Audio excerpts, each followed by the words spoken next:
This guy put his beliefs, his opinions on blast, like with a megaphone, and stood his ground against anyone that deferred in a way that was kind of like open combat. Like he would just stand in the middle of a UFC ring, basically, at college campuses and be like, hey, let's go. To even have that loud of an opinion is brave in today's like cancel culture world and very divisive political wings. Welcome back to the Living Vision Show. I'm Aaron Velky. I'm your host. I'm here with Marty Nocchi, the integrator extraordinaire. And to no surprise of anyone around this date, it's September 11th. There's a lot of buzz, no longer about the September 11th moment we remember from, 10, 20 years ago at this point. 24. 2001. 24. So yeah, 24 years ago. So we're not talking about World Trade Center today. The conversation the internet is abuzz with, it's about Charlie Kirk. And this conversation that we're going to have on this particular episode might be a little bit different than what you're hearing. There's a lot of divide. There's conversations about politics, about assassination. There's conversations about his methods, about what he was doing, about who he was. And this is not about any of that. This is, however, about some of the representation that he lived in as someone that was speaking publicly and recognized wherever he went. Today, our conversation is about what it means to have an opinion, to share an opinion in a public platform, to announce and pronounce what you believe in so vocally that you become a leader. And whether you agree or disagree with what he was saying, he was leading something. He was constantly in the limelight for creating conversation, for debating, for the bridge of opinions, and for being rather adamant about what he stood for. And as you think about leadership in your world, there's a lot of things that we can learn from this moment. There were 3,000 people at his funeral. There have been countless comments online, both pro and con, that are divisive, some uplifting, some rather harsh and dehumanizing, maybe is the way to say it. Yeah, that's a good way of putting it. But at a core, if we step back from this moment and even the root of this, right? Someone got shot in a way that's really hard to watch, in a public setting. Like a lot of people are going to be really scarred from that. I would be. Like if I was sitting there, I'd be really scarred. But I want to talk about how inconvenient it is to even put yourself there, because we're kind of looking at this person, at his life, we're judging, we're making all these criticisms of what he did or didn't do. And one way or another, most of us would want to have that kind of reach, that kind of impact if we could, but it would require so much courage and so much bravery to put yourself out there the way that he did. What's the first thing that you think of with this particular story breaking and coming to light when it comes to leadership? How do you think of this tying to leadership? I think the first thing that comes to mind is that he was definitely a leader. He led a movement. He's led a movement for 16 years, whatever it's been, 13 years since he's out of high school, has been part of the same type of movement. And whether I agree with him or not, and I don't know him well enough to say whether I do. I've seen stuff and I probably would not agree with a lot of it, but I would debate him. And I think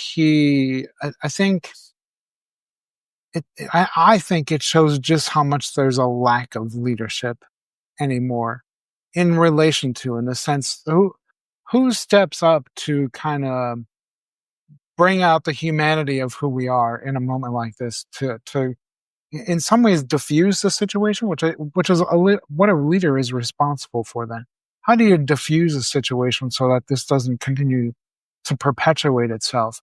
Because it's easy to just keep it going if there's not someone that knows how to bring it down to the human level and recognize that there is a shared humanity that we have with him, whether I agree with him or not. Yeah. Yeah. The piece that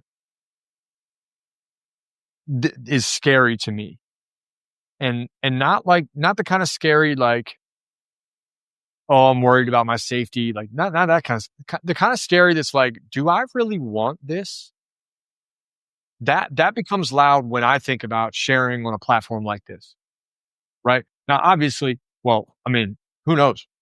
Maybe that could happen to me, right? I say something here, and will somebody shoot me, shank me? Who knows? Like, I guess you never know at this point, but it does bring into question the cost of leadership, right? It does bring into question, what do you bear when you share your opinion so loudly, but believing that you've thought it through? And if there's anything that I've seen, and I don't know him well enough to make commentary on him personally, but what I've seen is that he was pretty thorough in evaluating his own opinions and like searching for, some evidence and credibility behind those opinions, right? It wasn't standing on an opinion for the sake of the opinion or the side of it. Just, he was thorough. And to think that if anyone I know stands so loud on their opinion and on what they believe in, that it could cost them their life, I think we end up silencing leaders. I think we end up silencing people who have something valuable to say, knowing that there's not going to be a right or a wrong, right? That generally is the issue with politics, is that we got a binary set of choices. And if you silence good leaders, I would say simply, you curb innovation, you curb growth, and you curb change. And you continue to divide. Yeah, it only gets worse. Yeah. I think, we live in a weird time. You mentioned 9/11 at the beginning, 24 years ago. The world was also very different then. There was no internet like we have it today. There was no social media, and didn't come until later that decade. And so a lot of it, I think, has been magnified at the same time. And there's a question of, well, what's true and what's just BS that people are. I don't know if he believed everything that he said. Because one of the things you had said was you don't know him personally. None of us know him personally. None of us know whether he believes it or not. Is this part of his shtick? I have no idea. But there's a loss of even trying to discern what truth is in the midst of all of it. And again, I think that's where a leader comes into play, who can kind of look at all the pieces and say, and sift through it and discern what is and what isn't. And I still think there's an absence of that in leadership these days. Well, it's risky to do that, right? I mean, that's the basis of our conversation, right? Is that like there is now precedent to say, the more you lead, whatever direction that is, right? The more polarizing you are, the more you amplify your reach, the higher your risk.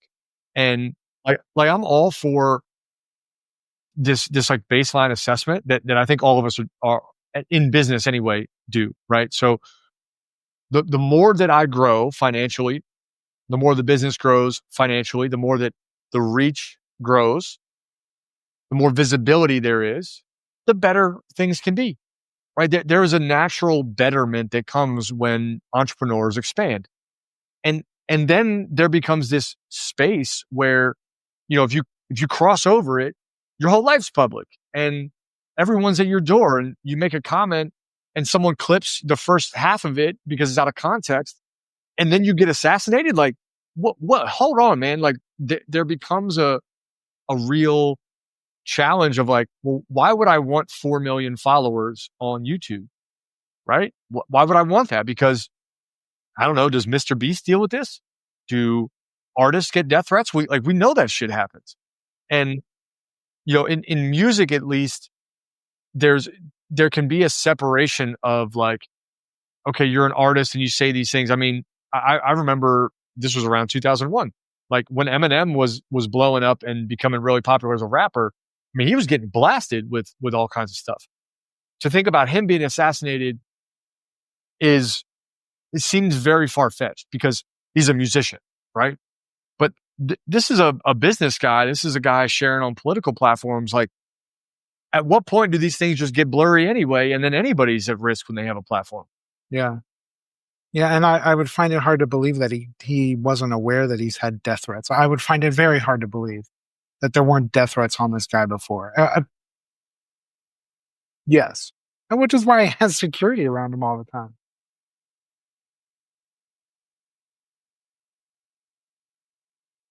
Right, right. You and I aren't walking around with security.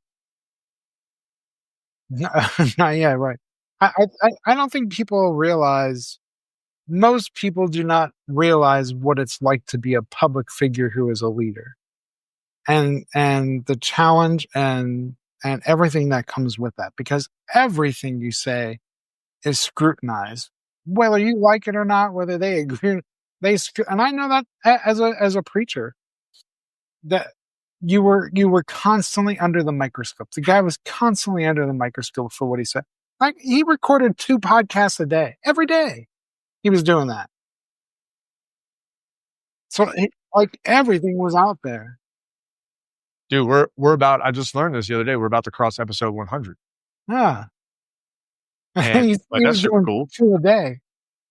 Doing 2 a day is a lot. You also have to have an engine, a team of people that, support all your other operations to be able to dedicate that kind of time. But that's very much a love of debate and education and proliferation of ideas, right? You have to be very passionate to stand on that and say, like, this is what I'm going to do. The piece that I think is not being discussed or maybe kind of swept is, like, you can watch Instagram clips and make a judgment about this guy easily. It's very easy. You type in his name, just pick a video, and then you're like, I like him, I don't like him. Seconds, right? Fast. And without a larger context of like, well, what was he after, and what was he trying to do, right? What was the intention of these things? And that is a cost of leadership that seems so silent today. We don't acknowledge it, right? Here's the paradox for leadership. You've got a bunch of people that want to be leaders. They want to be paid like leaders, want to be treated like leaders, want their ideas respected and adopted, and don't want to pay the cost. And this is an extreme version of that cost. There still is a hard cost to leadership. There's a discomfort. You get scrutinized for every choice. You make a sentence and half of it doesn't make sense, and all of a sudden you're a bad leader. You make a bad call, you get beat out for that. You make a good call and it's the team's fault, right? It's the team behind you. Like, there's really no wins that are nearly as socially admired. Even somebody like Steve Jobs, who had, sort of a larger than life personality and people adored his ideas. Like, the world that he lived in, he was not a favorite. He was hands down not a favorite. Everyone loved the idea of Steve Jobs. When they met him, felt very different. But we also don't talk about how these things, the pressure, the persona, the moments, they create an insulation that a leader has to have. Like, when you start having security guards, you're not going out and, like, shaking hands and doing, like, selfies with people at dinner. You have to isolate.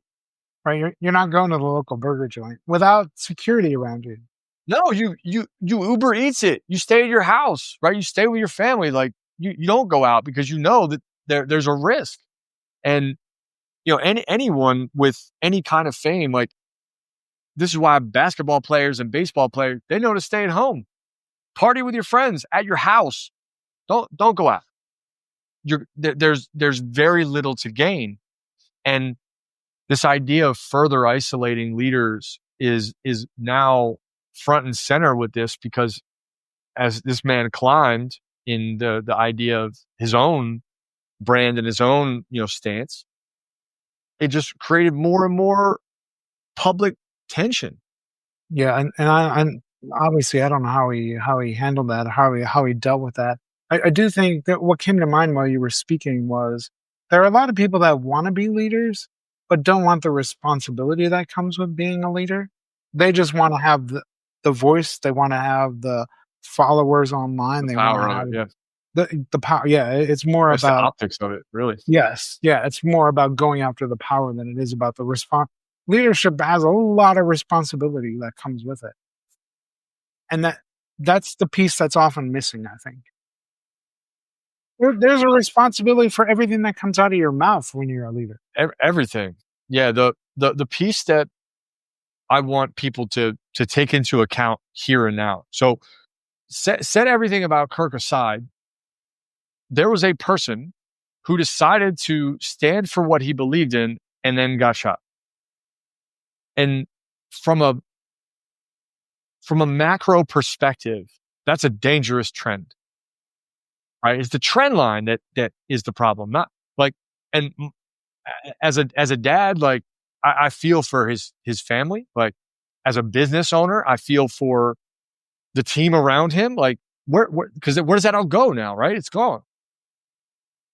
People are going like, you got to find a new job. You got to find a new bit. Like you can't just replace that. Yeah, and there's not just someone that rises up. I know they're here, they're local, and I think there was a I wouldn't know who the other person was who was his business partner. He was the face. He was everything about the business. I know, and it was more of, just to clarify, because it was more than a business. For him, it was a movement. Right. Right. And there's the people that are behind it. There are people that are against it. Like either way, it activated a lot of things. Right. But the trend line of this guy wasn't even in politics, to my knowledge. He wasn't running for office. So there have been assassination attempts of people in office. There have been attempts at people running for office. This guy was kind of just an advocate, like an outside advocate. And put money towards candidates and support. Yeah, no doubt. Like I get that. Involved in it for sure, like heavily. That's not my point. My point is that at what point does politics become adjacent to politics, become tech, become education, become like, the trend line is rather concerning to say, hey, I'm in disagreement with the movement that you're leading or the things that you believe in. As the face of that, there's a consequence. And I have had to make a lot of tough calls lately with friends and family and relationships that my ideas of leadership have certainly been more rooted in like, whoa, there's a real cost here. If I choose to lead here, there's a real cost.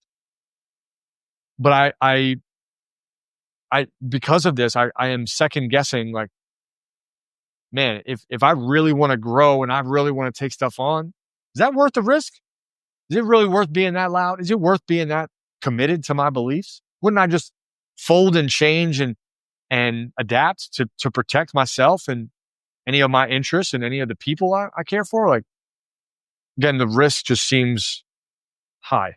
Yeah, sometimes I have a hard time understanding someone like him or someone who would fall in this similar category, despite being a leader, because they're also either you like him or you don't, you follow him, you don't. It's easy to kind of separate. My world has always been about how do I create a win-win? How do I create a win even with the person who doesn't agree with me, who I might have difficulty with? And obviously that person has to be open to it, which I think was part of his shtick in some ways in debating people. But I think a leader is also part of the responsibility of being a leader is also creating a win-win in a situation. And I think sometimes that's a missing piece with him and others like him, because everything has been politicized. That I think that's a missing element of leadership as well. Dude, I am in the middle of my own challenge when it comes to this idea of like binary choices and being in the middle. And being in the middle sucks. when like side A doesn't like side B and whatever, it could be like hockey games, right? And you're the guy in the middle that's sitting there getting pummeled from both directions because both directions seem overly committed to their side. It sucks to be in the middle. And to then jump in the middle of a fight, this is the fastest way to get punched, right? So I don't know how someone leads through this or like steers to this, because you'd have to go towards something, and you can't go to either side. Right. That would be the opposite of it. You have to be willing to see the positive in both sides, and how do you pull those pieces together rather than, and again, it's my own background. I think religion has played a big part of it, where I demonize what I have perceived as evil or wrong, and that's not the point of any of it. It's still to, how do I see the win on each side? Because I think both sides, there often is a positive. There's something that can contribute to the conversation. But if I automatically go into it saying you're wrong and I'm right, you get nowhere that way, nowhere at all. And the missing piece is the real leader who can stand in the middle of it and find the third way forward. Yeah. What's option 3? Correct.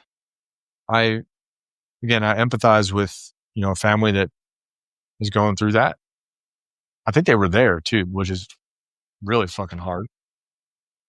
But that,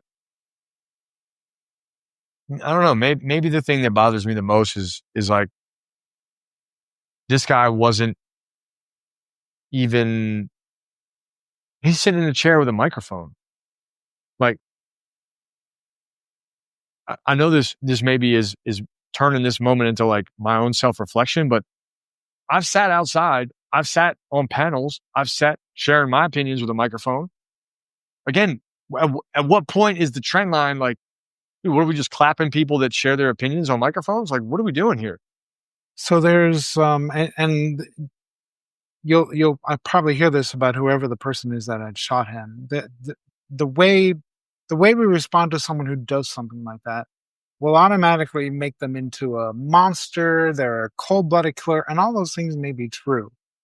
But that person is still a human, and I'm always and this is years of theological study. That person is still a human, and I'm just as capable of doing it as he is. I just make the choice not to do that because for me, the humanity of it all is still the most important thing.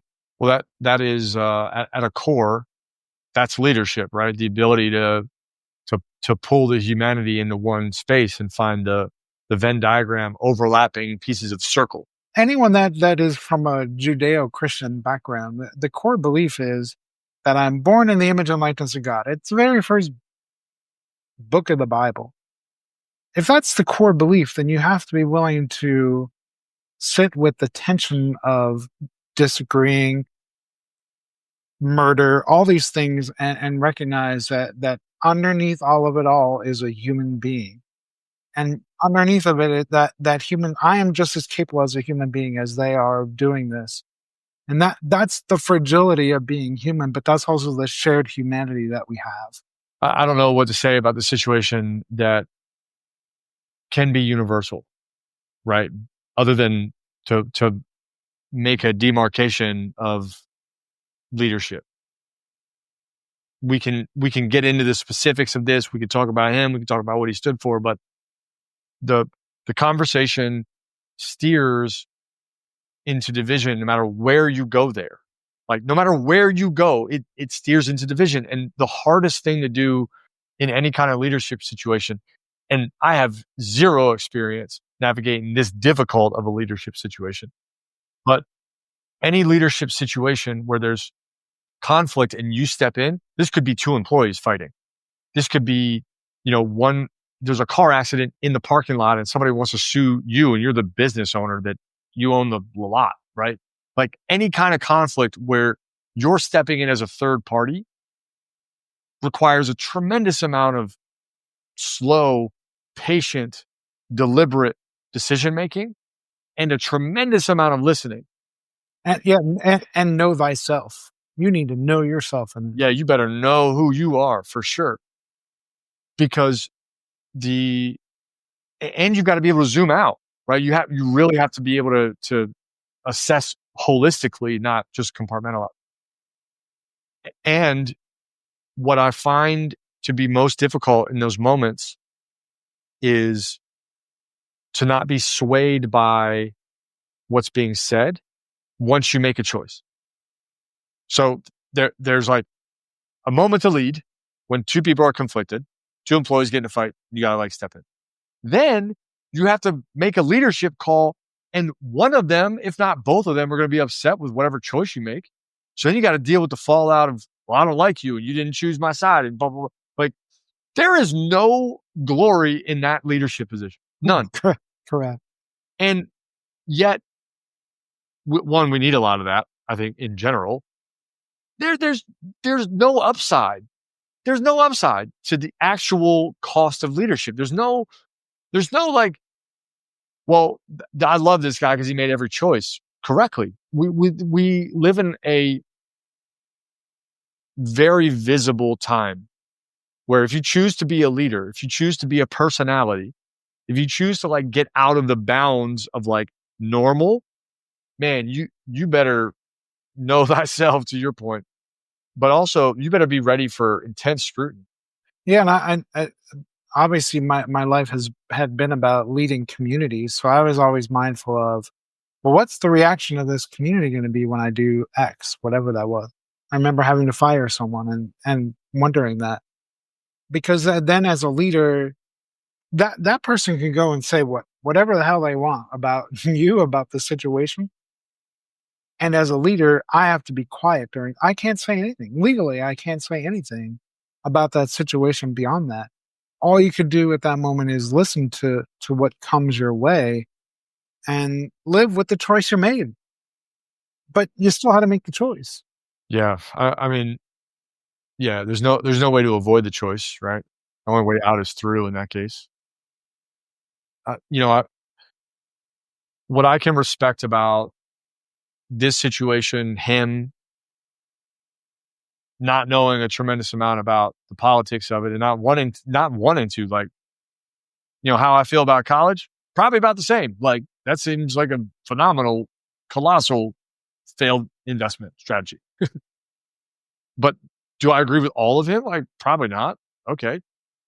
But what I do aspire to mimic is that level of courage. It takes a lot of courage to put yourself out there like that and to be willing to take what follows. I was listening to a podcast with Ryan Holiday, with Dwight from The Office. Dwight from The Office has his own podcast. And I was listening to their episode. But they were talking about people who were kind of that voiceover history and the influence that they have. And he made the point, not everyone is designed to be that kind of person who is willing to he's like, I aspire and I have great admiration for people like that. But that is not, I can't even fathom that in my own life, he was talking about. And he's like, I don't even know what the world would be like if everyone was like that. But there are people who are willing to put themselves out there in that way. And all I could do is be in awe that they can do it. Yeah, I don't know that I do. I don't know that I would want to pay that cost. I mean, this is an extreme cost. Yeah, absolutely. I mean, you live, I don't know, he's younger than I am. 31. I think he was born in 93. Right. 31. Yeah. You also, in this conversation, it's easy to think about, okay, him, his family, like, again, we sort of got even wider to say, hey, the cascading loss is also the business, and then who knows how many people were employed in part of this. But you've got to have a really good team. You've got to have a really good team to be that kind of front runner, right? To be out like that. It requires people that not only believe in your mission, but also have your best interest in mind and in some way, shape, or form can help you hold true to your opinions and support you when there's a ton of volatility. And I don't know much about the business or the team to be able to speak to it credibly, but what I do know is that anyone that's enterprising to that degree and loud, you have to have a really good team and another indicator of a leader. Yeah, and a lot of trust in them and them trusting you. Yep.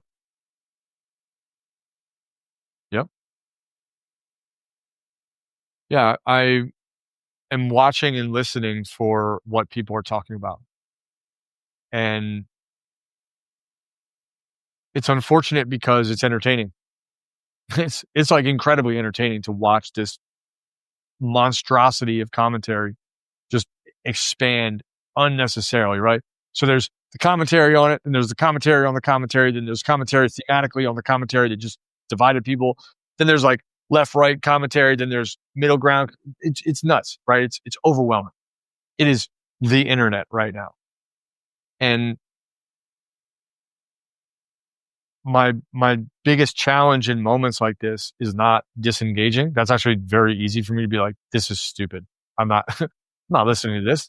Most of you don't even have your own opinion, right? It's just grappling against somebody else's opinion. And I think that becomes the harder thing for me is to actually get to a place where I'm like, what's my opinion on this? Without the influence of everything else. Probably impossible, right? Theoretically. But to sit still long enough and say, what is my take? What is my feeling on this? And part of leadership that I find most alluring from the best leaders I've ever seen or been in contact with is that they're very responsible for their own opinion. It's not that it isn't influenced by others, because that's also important to be able to hear from your informed, educated, industrious individuals that can guide you and your mentors. But it's hard to have your own opinion in a moment like this because it's bananas. Yeah, and I think my takeaway or how I reflect on it, because in the end, and we've talked about mortality before, none of that matters anyway. None of it matters. It might matter in the moment. But for me, as a leader, it's about, it's still about how do I meet that person where they're at. And I think that's still, for me, the heart of it, the core of it. Whether he did that or not, I have no idea, because I never watched the debates that he was in. But I still can meet this person where he's at, the fact that he is a human, that the fact that he is a father, the fact that I can strip away all that stuff and still see him as a human. For me, that I still think that's the missing piece. It's the most obvious piece, and yet it's the piece that seems to be missing in leadership today. Is that we want people to be robots, I think, and we're humans. We're human beings.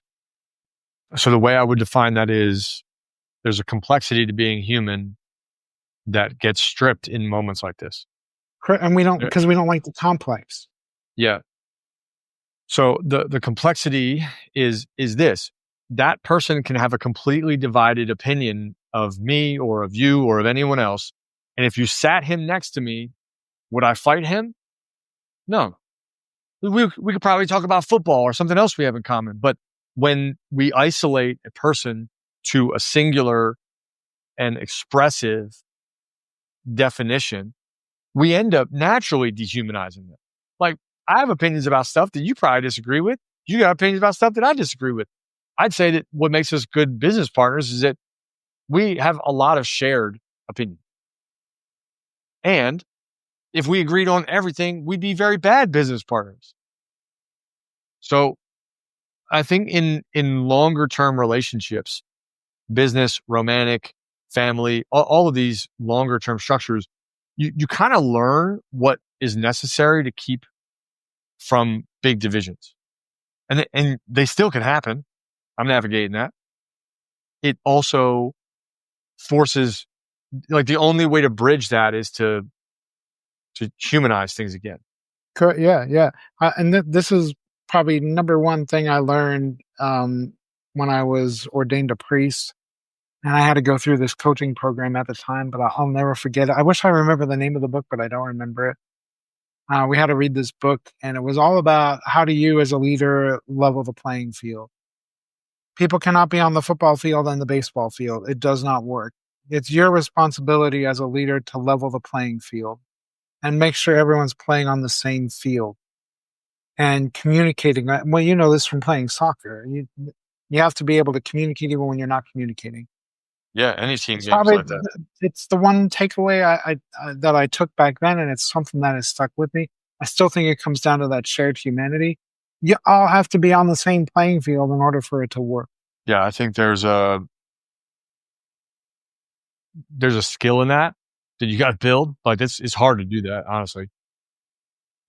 Even coaching 15 15-year-old soccer players, it's hard to do that with parents and all these different objectives and goals, and aligning people is hard. I just think I not I think what I what my experience has taught me is that when you favor and build systems that require silence, it's worse in the long run. And you know, there's And it's not a level playing field. it's not a level playing field when you force silence, and that then you get stuck punishing people that have voices. Correct. Which Correct. Yeah, is it's starting to not happen. in the language we would use today. It's not a safe place to work.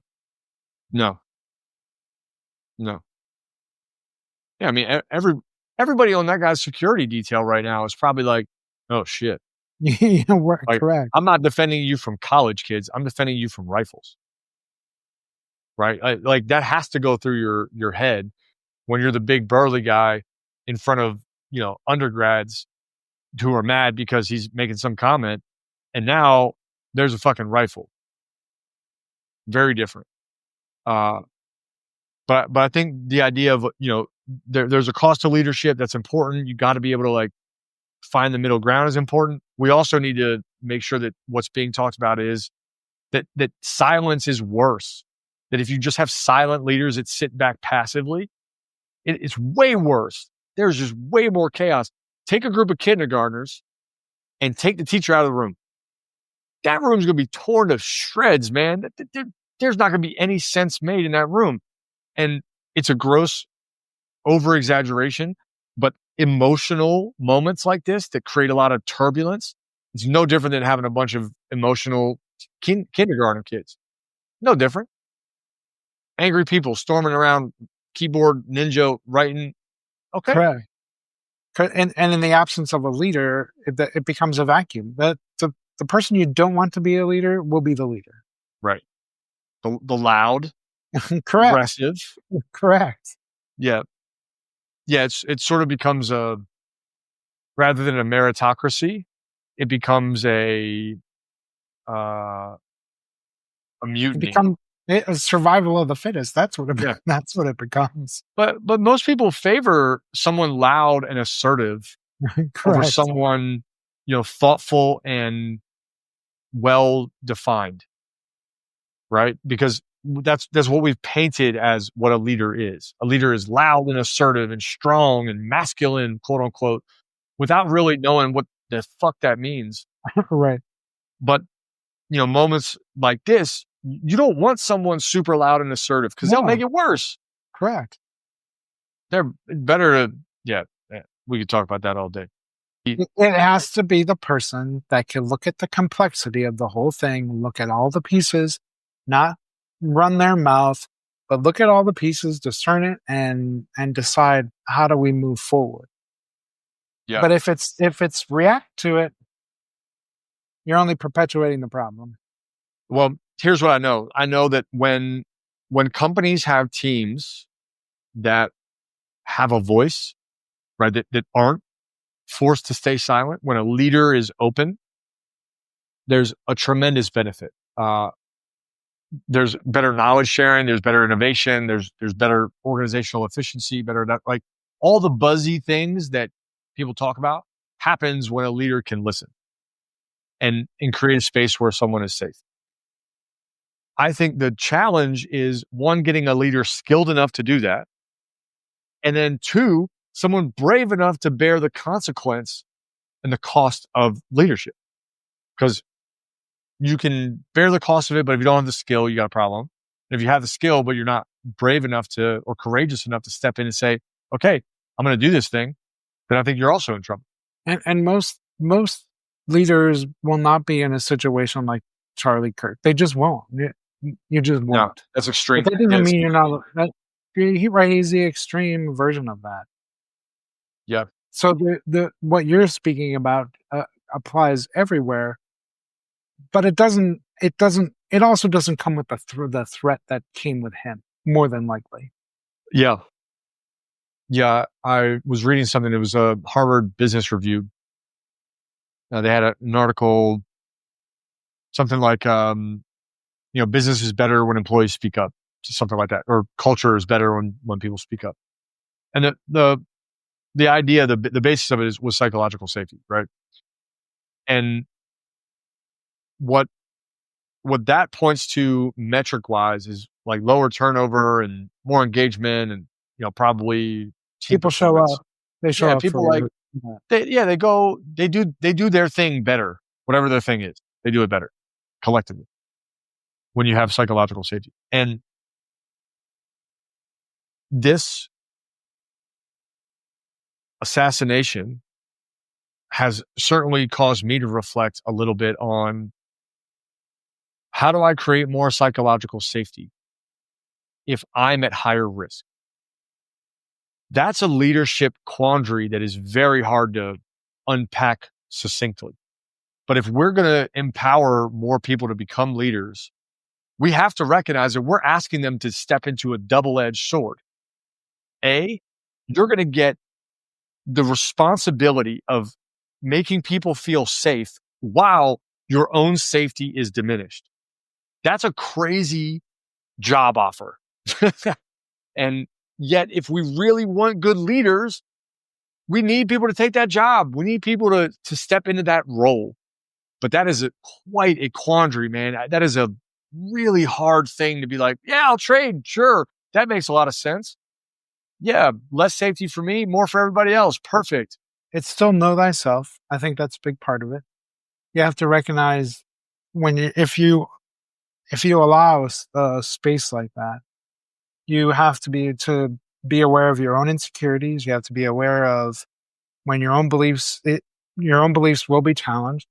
So you have to be willing to let your ego go as well. That there's a lot. It is leveling the playing field, and something I've practiced. It's just you got to know yourself to do it, because the biggest threat is you having to let go of your ego in many situations. Yeah. Yeah. Always. All the ego. Yeah. I do submit that is the harder part of leadership, is letting go of your ego. I'm in the middle of writing a letter that is forcing me to let go of my ego, and it's very difficult. Yeah, it just is. But in the long run, it creates a healthy team. Yeah. And it creates a team that will be there, that will have your back no matter what. Well, this goes out to anyone that's got a team right now. This experience with Charlie Kirk can be a really galvanizing opportunity for you to lead your team, for you to pull people together. No matter how divided their opinions may be, it can be a great opportunity to demonstrate good leadership. And the risk might be very high for doing it incorrectly or doing it insensitively. But as a leader of a business, as the owner of a company, you ignoring this and not talking about your team, if they're particularly at it at water coolers or in Slack channels, if they're talking about it, but it's not being addressed, your silence has a really high cost right now. That doesn't mean you need to share your opinions about the experience, but it might mean that you need to lead them into a place where maybe facilitated, maybe exercised, maybe navigated to the other side of this conflict. Like, makes your team better, makes your team more connected, to hear each other, to follow through with more accountability, or at very least to open themselves up to differences. I was going to add, if you allow yourself to be in a situation like that, it may begin with opinion. Don't let it stop at opinion. Opinion is very much driven by ego. It just is, because I want my opinion to be right, and being right is about ego. Help get it to the next level down, again, where that shared humanity is, that starts to strip away some of that other stuff that just does not matter. It is not that important. Yeah. Most of what this is, to the people that are talking about it, is incredibly disconnected. It's very far, like it doesn't influence them nearly as much as they may think it does or feel like it does. But this is a moment where you as a business owner can really show who you are and what you stand for and, what you're about through the lens of your team. And there can be a higher cost if you're silent in this than if you are proactive. And I recognize that comes at a cost, that your team, it may feel like there's, walk away ability or a dissent opportunity, but there's leadership that's needed. If you've got a business team that's going haywire on this, for you to just sit everyone down and put them in the same space and lead them through it. If you need help doing that, we're happy to help. But I would really encourage anyone listening, or you listening, to ask yourself, like, where in your life, in business, maybe at home, is staying silent happening because you fear the cost of retaliation, and really evaluate that. And you know this all too well. It's easy to hide behind a screen and just type something. It's really easy. Keyboard ninjas, baby. Meet the person face to face, because that's the shared humanity. Well, here we are at the end of another episode, maybe the 100th episode. That's pretty crazy. 100. Yep. Pretty wild. Talking about an assassination of leadership. Talking about an assassination of leadership. Silence has a price tag. Leadership has a price tag. Everything has a price tag. That's what we're here to talk about. We appreciate you tuning in. It's knowing when to speak and when not. Yeah. And discerning the two. Yeah, the discernment between the two is always the tension. That's right. I appreciate you tuning in. If you have your own opinions about this episode or what we did or didn't talk about, feel free to send them nowhere. No one will read them. I'm just kidding. We'd love to hear all of your commentary. Bring it. I'll take the cost. I'll bear the consequence. You can find me online. I'm like, wait, did he say nowhere? Send it to the junk mail. You could send it to you can send it to mine. Send it to www.captainamerica.com. No, but your feedback is welcome. We do this show for you, and we'd love to know what your take is, what you feel leadership may be costing you, or what may be challenging for you. So send us a note. I love getting your notes, your feedback, your commentary on the show and things we talk about. If you like it, leave us a couple stars, all 5, if you're feeling really groovy about what we're doing here on Spotify or Apple. And if you're on YouTube, hit subscribe and stay in touch with us. We'd love to know what's working for you. Thanks for tuning in. This is a Living Vision show. Tough episode to talk through, but we did it. And I appreciate you tuning in. See you on the next one.